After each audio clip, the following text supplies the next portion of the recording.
Caso San Lazzaro a Bassano, prosegue la lotta di residenti e non per salvare l'area agricola dal rischio di essere trasformata in una colata di cemento. Oltre 2000 firme già raccolte e consegnate in comune perché la sindaca Pavan e l'intera amministrazione prendano una ferma posizione nella tutela del territorio. E non è una questione politica, tengono a precisare. Hanno paura per i loro figli, hanno paura per il futuro, per il grano e non ne possono più di vedere capannoni abbandonati che creano altro che disagio. Perché, ecco, questa questione anche è stata sollevata in più occasioni. Esistono tantissime realtà che sono state abbandonate, che sono lì, classiche cattedrali nel deserto, e si potrebbero ripristinare proprio questi siti. Sì, infatti quello che continuano a chiedersi, ma perché non mettiamo a posto quelle cose lì?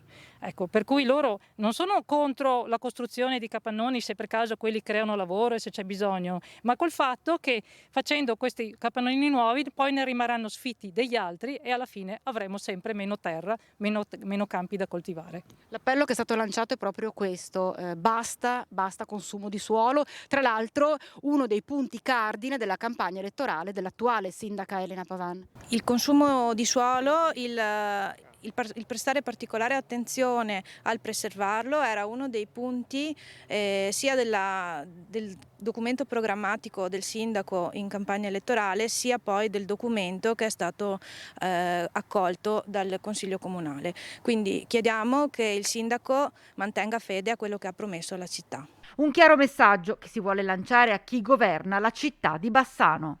Sindaca Pavan, giù le mani da San Lazzaro. La voce del popolo è la voce di Dio.